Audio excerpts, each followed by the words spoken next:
My fiancée said, "I'm postponing the wedding. You need to be making $150,000 before I'll marry you." I made $87,000 as a teacher. I said, "I understand." Then I returned the ring, bought a house, and started dating a fellow teacher who valued me. When my ex saw my new relationship and homeownership posts, original post, I, 32 male, am a high school history teacher. Have been for 9 years. I make $87,400 a year, which in my district with my experience and master's degree is actually on the higher end for educators. I'm not rich. I know that. But I own a reliable truck. I have 0 credit card debt. I got a solid retirement account through the state pension system. And until recently, I had about $40,000 in savings that I've been building since my mid-20s. I budget. I plan. I'm boring with money, and I'm fine with that. My ex-fiancée and I were together for 3.5 years. She works in pharmaceutical sales, makes good money, somewhere around $120,000 with commission. She was always the higher earner, and I never had a problem with that. Genuinely. I tell people, yeah, she out-earns me, good for her, and mean it. I didn't tie my identity to my paycheck. I tied it to the fact that I spend my days teaching teenagers about the civil rights movement and watching the light bulb go on when they finally understand why it matters. That's my thing. That's what I'm good at. We got engaged 14 months ago. I proposed with a ring I'd spent $6,200 on, saved for it separately over about a year. She said yes. We celebrated. We started planning. I was happy. Legitimately, deeply happy. The wedding planning is where the cracks showed up. She wanted a big wedding. Not insane, but big. Around 180 guests. Nice venue, open bar, live band, the works. The quotes we were getting were in the $55,000 to $65,000 range. I said I could contribute about $20,000 from my savings, and we could figure out the rest between us and whatever her parents offered. Her parents said they'd chip in $10,000. She didn't think my contribution was enough. Not in a subtle way either. She said, and this is close to a direct quote, $20,000? For your own wedding? That's embarrassing. I explained that $20,000 was half my savings and that I'd been building that safety net for years. She said I should find a way to make more if I wanted the wedding she deserved. I let that comment slide because wedding planning makes everyone crazy. At least that's what I told myself. Over the next few months, the comments got sharper. She started comparing me to her co-workers' husbands. So-and-so's husband just got promoted to VP.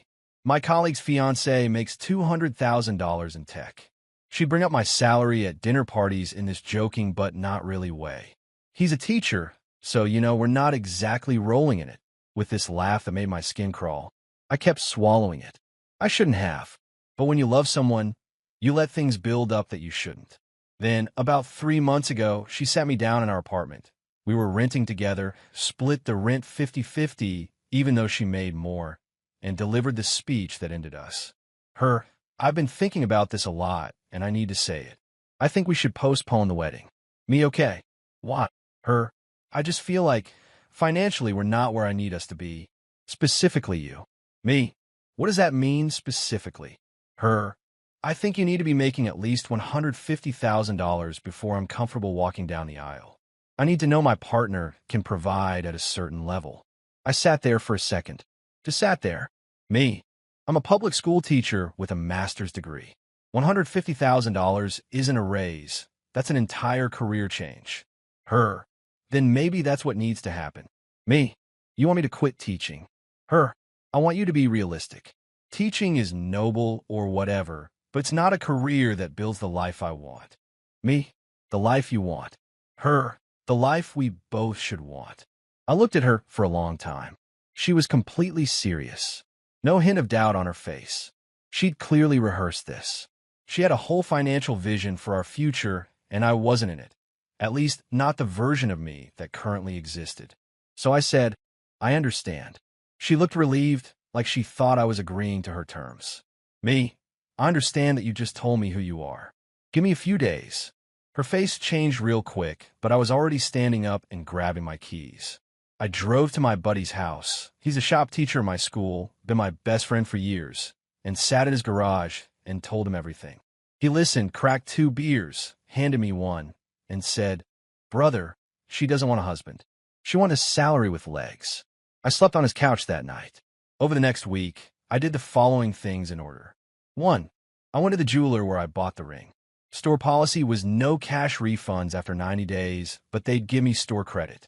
I negotiated, showed them the original receipt, the certification, explained my situation honestly. The manager, older guy, been there forever, looked at me and said, "I've seen this before, son," and gave me a cash refund of $5,800. Not the full $6,200, but I wasn't going to argue over $400 when a man was doing me a favor. 2. I contacted a real estate agent. I've been casually looking at houses for months because home prices in my area had dipped slightly and my credit score was 761.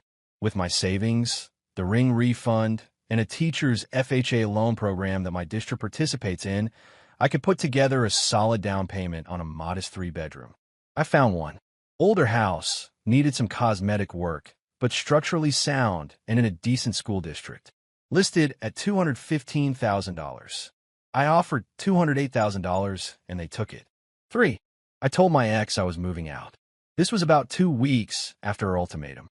She seemed genuinely shocked, like she'd expected me to come back with a plan to double my income, not a plan to leave. Her, "You're moving out? Where are you going?" Me, "I bought a house." Her, "You what?" Me, "I bought a house." With the money I had saved. The money that wasn't enough for the wedding you wanted, but was apparently enough for a mortgage down payment. Funny how that works. Her, "You spent our wedding savings on a house." Me, "My savings. There was no wedding. You postponed it, remember? Indefinitely. Until I became a different person with a different career and a different paycheck. I just accepted the terms."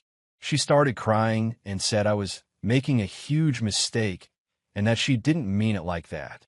I told her I wasn't angry, and weirdly, I wasn't, but that I couldn't unhear what she'd said. She'd put a price tag on our future, and I came up short. No amount of backpedaling changes the fact that she meant every word. I was moved out within 10 days. The closing on the house took about 5 weeks total.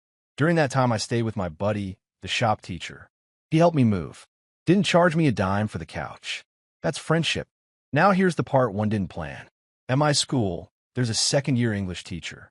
She'd been hired the previous fall, and I'd noticed her in the way you notice someone who's smart and kind and laughs at things that are actually funny.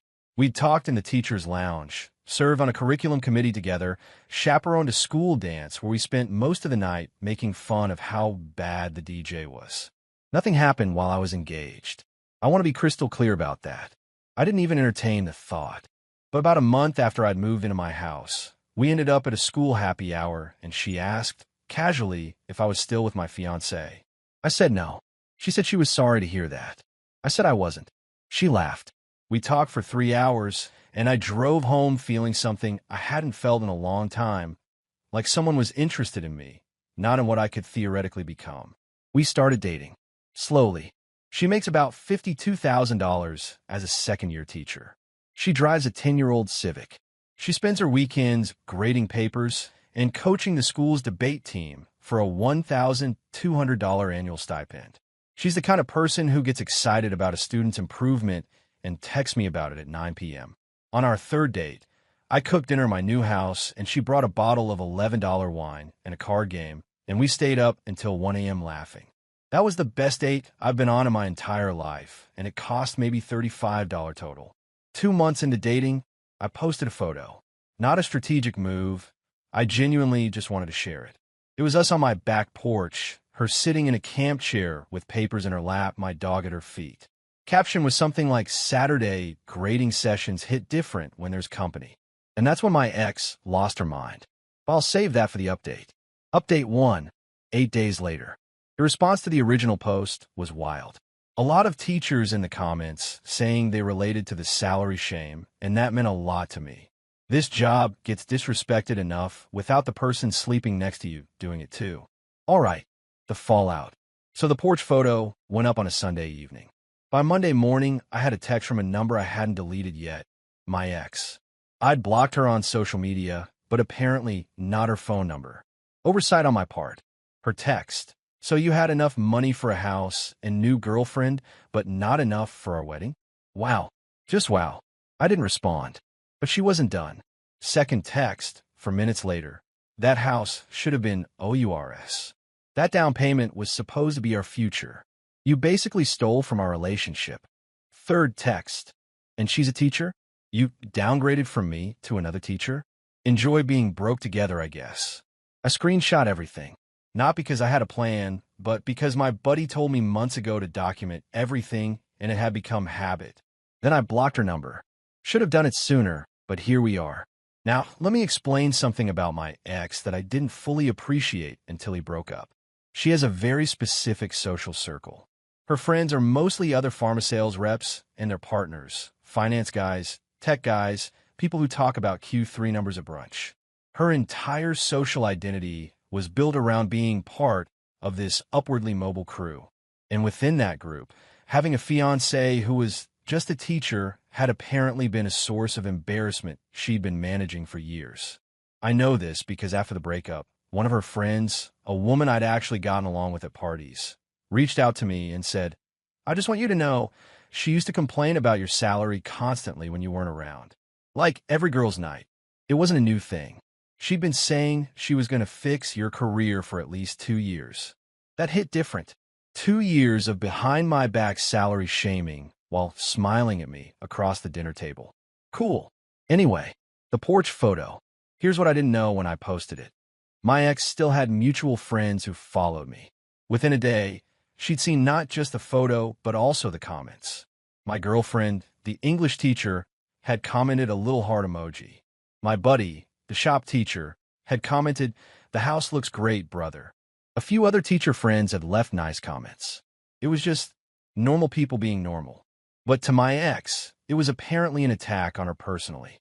Day 3 after the photo, I got a call from my ex's best friend, a woman I met maybe 6 or 7 times. She called me from her own number, which I found bold. Her, "Hey, I'm calling because my friend is really struggling, and I think you need to know that." Me, "I'm sorry to hear that, but we're not together anymore." Her emotional state isn't my responsibility.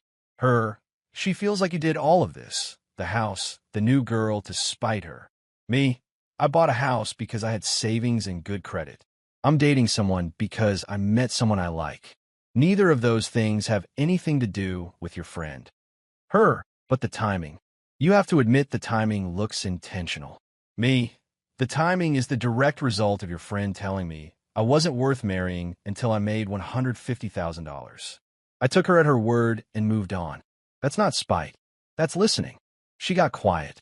Then she said, "She didn't mean it like that. She just wanted you to be more ambitious." Me, "I have a master's degree, 9 years of my career, a pension, 0 debt, and I just bought a house at 32. If that's not ambitious enough, then we have different dictionaries." She didn't have a response to that. The call ended shortly after. Day 6. This is where it gets genuinely unhinged. My ex showed up at my house. Not my apartment.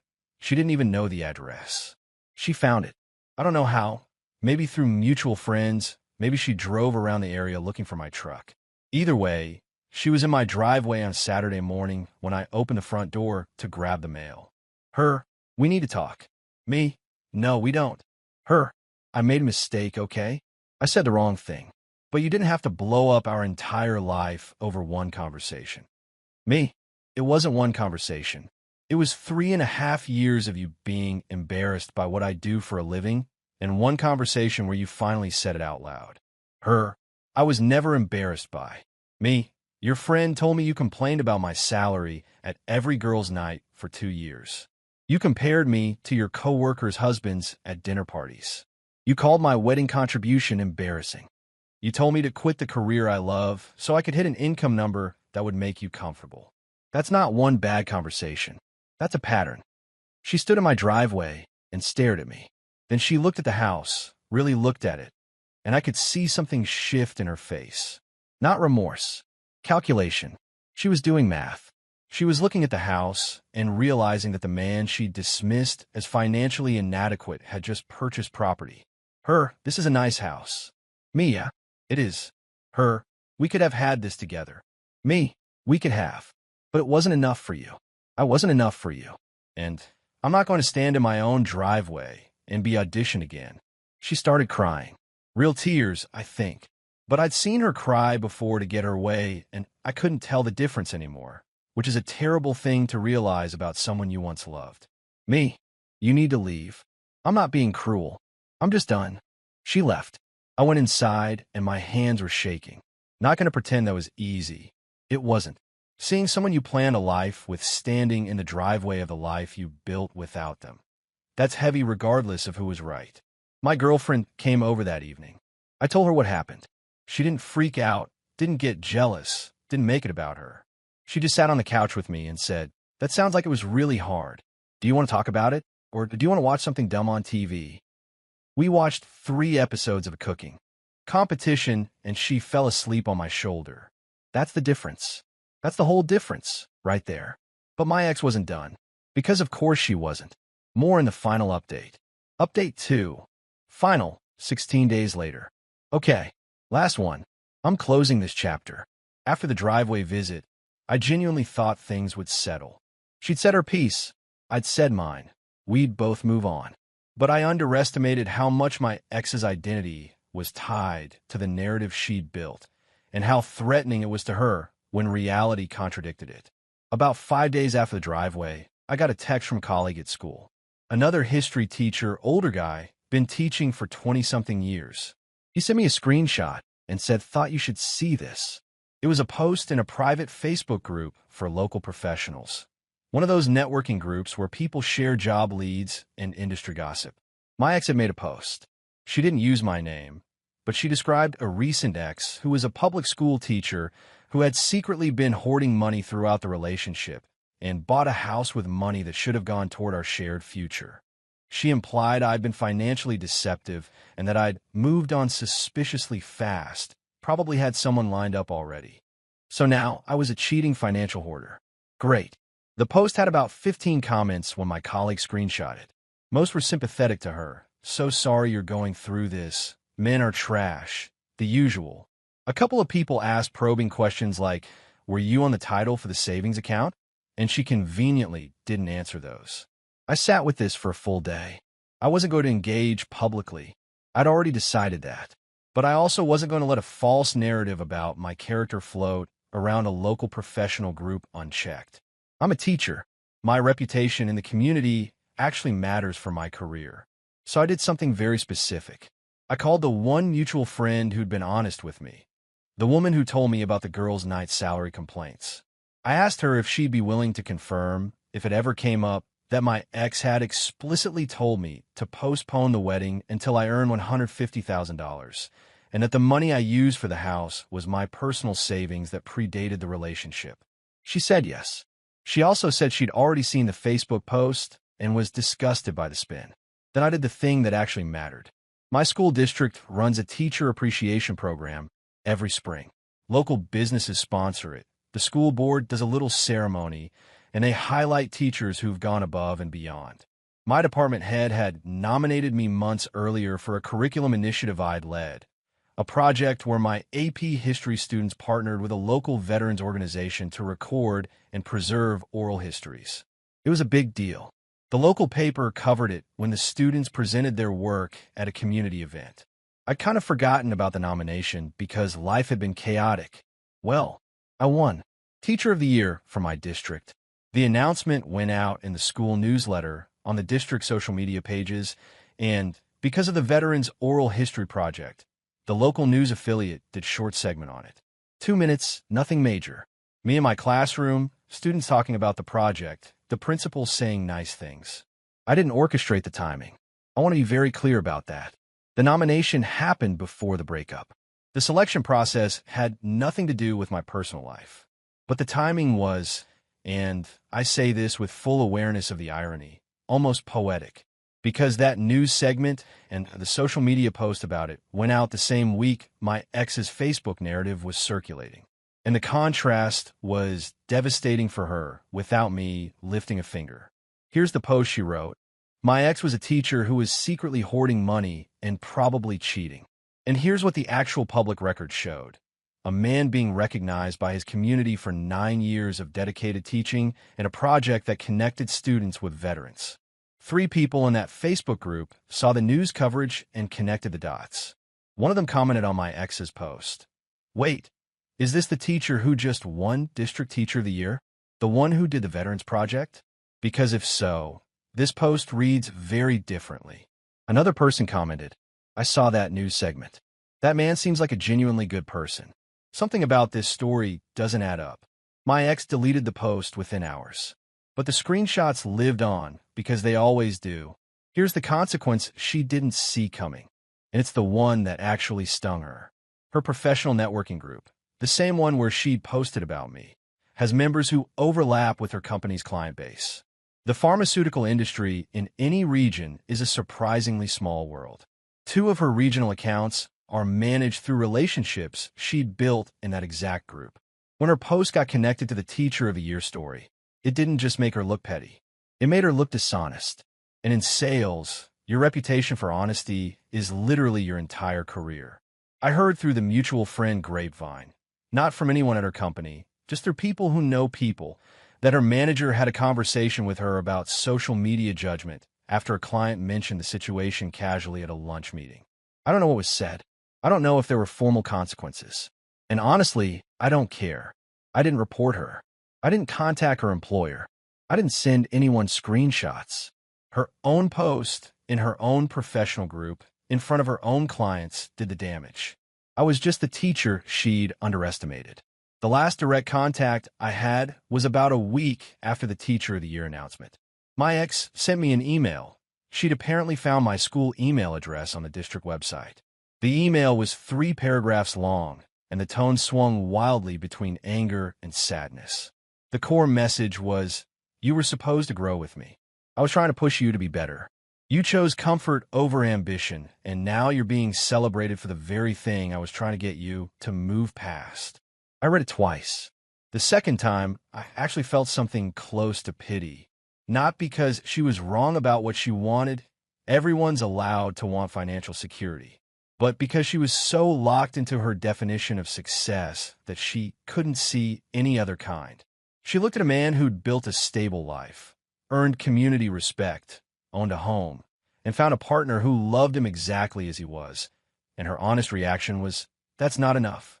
That's not a person I can help. That's not even a person I can be angry at anymore.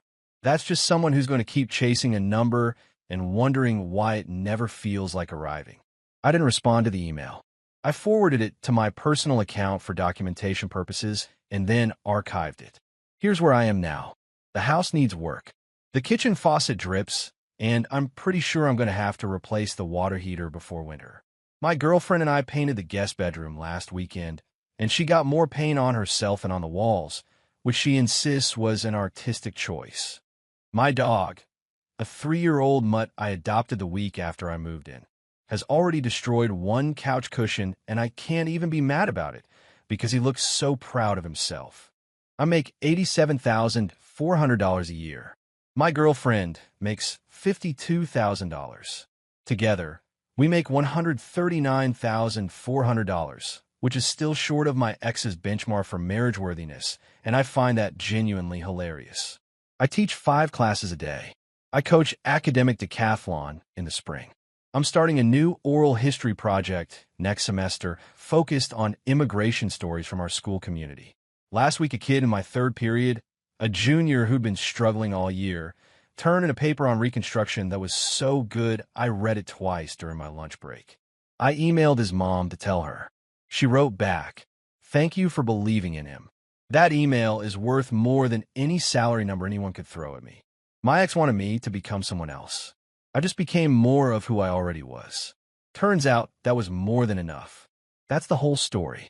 Thanks for reading. Go hug a teacher.